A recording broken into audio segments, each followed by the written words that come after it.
집에 남자가 들어올 때부터 발뒤축으로 밥상이 따라가야 됩니다. 남편이 앉자마자 밥을 먹을 수 있게 해야 되는 거예요. 집에서 남편들이 짝태하고 마누라는 3일에 한 번씩 두들겨줘야. 짝태가 명태죠? 명태. 두들겨줘야 말 듣는다.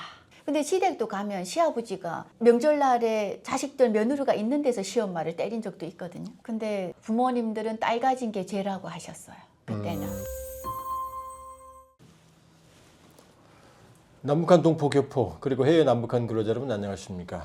대동강 포커스 시간이고요. 오늘은 대동강 포커스 처음으로 여성 게스트 모셨습니다. 이소연 선생님 안녕하세요. 안녕하십니까. 예, 탈북하셨고 네. 현재 이소연 TV 운영하고 계시죠? 맞습니다. 대한민국에 정착해서 살고 있는 북한 이탈주민 이소연입니다. 참 자유가 좋아서 대한민국 오니까 이소연 TV라는 유튜브도 운영하고 있습니다. 오늘 박사님과 좋은 시간 만들어 보겠습니다. 그 이소연 TV가 구독자가 수백만이라는 설이 있던데 그건 낭설이죠? 수백만은 그 앞으로의 바램이고 1년 3개월인데 지금 47,000명 넘었습니다. 성공하신 거고요. 대박 나시길 기원드리고 지금 대한민국에 오셔서 좋다고 그랬잖아요. 근데 저도 이제 탈북하신 분들이랑 여러 일을 많이 하거든요. 그 뭐 전 유학도 소련에서 했고 거의 반은 탈북자라고 보시면 되는데 제가 제일 많이 느꼈던 게 북한 남성분들이 굉장히 봉건적이에요. 그래서 제가 자세히 보니까 다 그런 건 아니지. 지금 결혼하셨나요? 네. 여기 혹시 바깥 양반 분이 어디 분이세요? 남조선 괴뢰군 출신입니다. 남조선 괴뢰군. 예. 그럼 남조선 괴뢰군과 북조선 괴뢰군이 결혼했네요. 그 남한 남성을 만난 여성분들이 보면은 제 개인적인 판단을 전제로 결혼 만족도가 상당히 높은 것 같더라고요. 제가 이렇게 사실 저는 북한에서도 결혼했다가 거기서 하셨고. 예, 대한민국에 와서 다시 이렇게 결혼을 했습니다. 그러니까 북한 남자, 한국 남자 다 살아본 거예요. 예, 근데 사실 북한에서는 그 뭐냐면 남성들이 가정 폭력이나 봉건적이고. 예, 그리고 집에서 이렇게 대접을 받아야 되고, 뭐 남편으로서의 역할보다는 그냥 남자로서의 역할을 자기 대접 받으려고 하는. 근데 한국 남자는 설거지도 할 수 있고, 안 하면 안 돼요, 여기는. 애도 같이 봐주고, 안 하면 안 돼, 쫓겨나요. 전 쫓아낼 마음은 없다만 예. 그렇게 자상하고 예. 네, 그리고 이게 생각하는 이런 것들이 이 방송 보는 탈북민 남자들이 저를 욕할 것 같아요. 아니 남한에도 나쁜 남편 많고요. 북한에도 대체적으로. 근데 제가 언제 한번 그런 얘기를 들었냐면 아주 북한 전문 한 30년 한 기자분인데 여기 출연하셨어요. 대동강 TV 처음 나옵니다. 여기 오신 북한 고위층인데 그분 집에 갔더니 이제 밖에서 이제 부동반으로 밥 잘 먹고 이제 집에 들어왔대요. 북한 부부예요. 그랬더니 이제 남성분이 딱 앉더니 제대로 가져와 그러더래요. 그래서 이제 그 충격 받았는데 거기서 아니 담배는 자기가 피는데 왜 내가 그랬더니 아니 재민아이가 북에서는 안 그랬는데 여기 와서 사람 변했어 이러더라는 거예요. 북한에서 그런 문화가 일반적입니까? 그러니까 그냥 남성들은 거의 집에 들어오면 집에 남자가 들어올 때부터 발뒤축으로 밥상이 따라가야 됩니다. 남편이 앉자마자 밥을 먹을 수 있게 해야 되는 거예요. 따라락 따라 들어가서 밥을 딱 놔주고 아침에 출근한다 그러면 저희 어머니가 그랬습니다. 아버지 출근할 때에는 앞에서 양말까지 딱 해서 이렇게 받쳐서 저녁에 퇴근해서 발 씻는다 그러면 소량에다 물을 떠서 앞에다가 딱 대기. 아니 그게 일반적인 거예요? 그 집만 그런 거예요?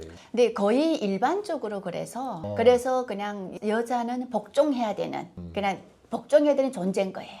그러다 보니까 북한에 이런 말을 합니다. 집에서 남편들이 짝태하고 마누라는 3일에 한 번씩 두들겨줘야. 짝태가 명태죠? 명태. 두들겨줘야 말 듣는다. 지금도 그 말이에요? 지금도 그 말합니다. 그 38 국제 부녀들이라고 있죠. 3월 8일. 북한도 유일하게 그 여성 명절이라고. 여성의 날. 그날 제가 매년 이제 노동신문이나 조선중앙텔레비전을 보거든요. 그럼 나오는 게 여성들은 순결해야 되며 예의범죄를 잘 지켜야 되며 도덕적이어야 되며 그 다음에 중요한 게 좋은 엄마, 좋은 아내, 좋은 며느리 돼야 된다. 그 이상하게 생각 안 했어요? 근데 거기서는 사회 흐름이 그렇고 실질적으로 그 남편한테 뭐 대든다거나 또는 여자가 남편의 말을 안 듣고 뭐 이혼을 하거나 어떤 일이 발생하면 사회 분위기나 동네 사람들 모든 눈초리가 네가 잘못해서 그렇지. 여자한테? 너 때문에 이런 일이 벌어지는 거다. 이렇게 화살이 오다 보니까 오히려 하고 싶어도 못하지 않나 싶어요. 여자 하나 들어와서 저 집 망쳤어 막 이런 식으로. 그렇죠. 그런데 사회주의 법에는 소련 같은 경우는 이혼하면 법으로는 여자가 유리하거든요.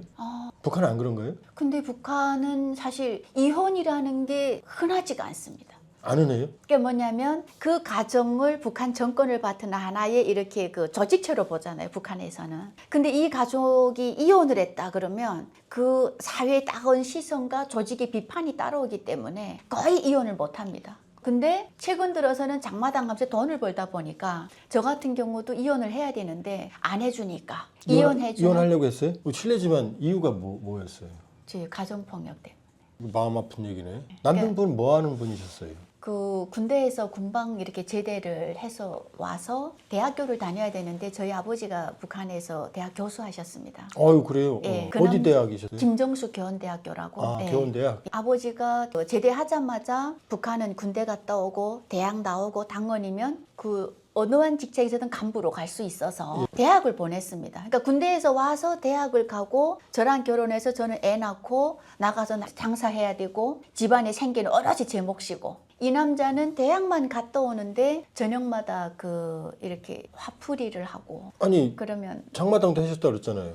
애기도 있었고 보니까 성격도 좋아 보이시는데 왜 폭력을 행사해요? 그러니까 학교에서 뭔가 당생활 총화하면서 비판을 받았다. 학교? 학생인데 군대 갔다 왔으니까 이제 당원이 제대군인이었구나. 당생활 총화에서 비판을 받거나 또는 그 학교에서 소대장을 해서 대학교는 소대로 가니까 소대장을 하면서 또 뭔가 학교에서 비판을 받거나 하면 그 화풀이를 집에 와서 하는 거예요.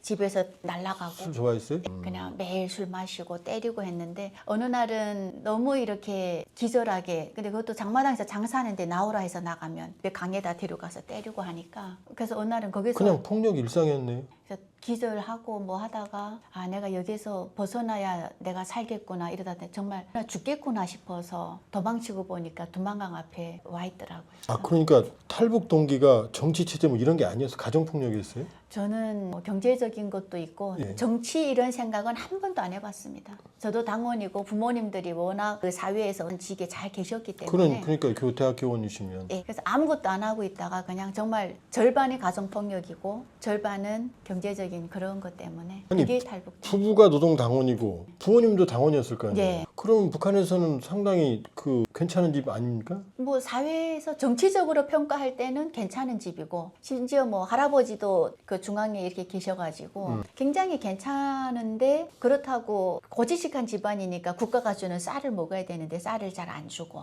그러니까 정말 나가서 벌어야만이 먹고 사는 구조인 거예요. 근데 거기다 가정폭력 더해지고 하니까 애기는 안 때렸어요? 애기도 때리죠. 애기도 때리고 집안이 그냥 개성보가 날라서 그냥 다 부서지고. 아이고 끔찍하네. 고부 갈등도 많을 거 아니에요. 고부 갈등이 없겠네요. 아예 분권적이니까. 근데 고부 갈등이란 말조차 몰랐습니다. 거기에서는 그러니까 북한의 뭐 사춘기, 갱년기, 고부 갈등, 뭐 이혼 이런 말이 없는 거예요. 그러니까 한국에 오니까 그런 말이 너무 흔한데 사실은 시댁은 있었을 거 아니에요. 네. 시부모님 모시고 살았어요? 아니요 따로 그냥 가까운 데 살았는데 근데 시댁도 가면 시아버지가 명절날에 자식들 며느리가 있는 데서 시엄마를 때린 적도 있거든요. 뭐가 이렇게 뭔가 한 번 이렇게 올라오시면 뭐가 뭐 명절날 음식을 뭐 요만큼 하라 했는데 조금 더 했다. 근데 그게 뭔가 이렇게 마음에 안 들어서 어느 날 때리시더라고요.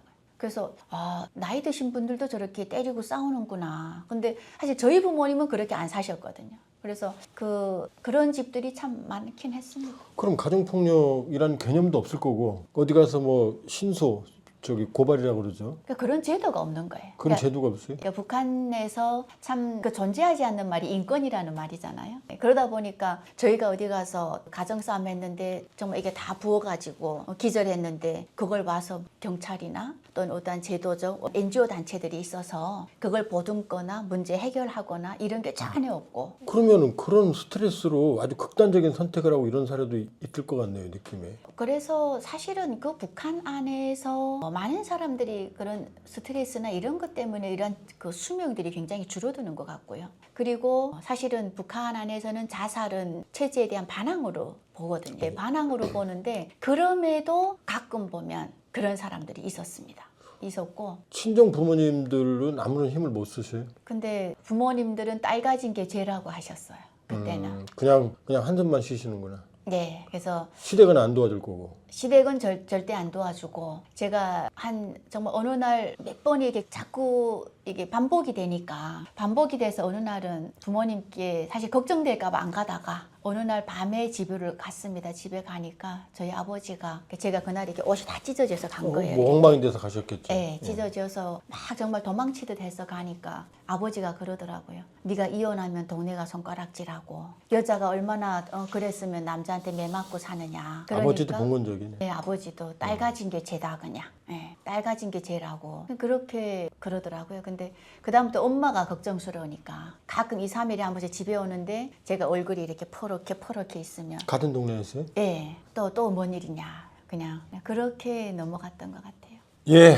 오늘 그 북한에 좀 편하게 시작했습니다만 가슴이 먹먹하네요. 그것도 다 북한의 독재 체제와 관련이 있을 거라고 생각이 듭니다. 북한 여성들에게 진정한 38 국제 분여질이 오기를 간절히 기도하겠습니다. 예, 오늘 고맙습니다. 감사합니다. 예, 대동강 TV 마치겠고요. 좋아요, 구독, 알람 부탁드립니다.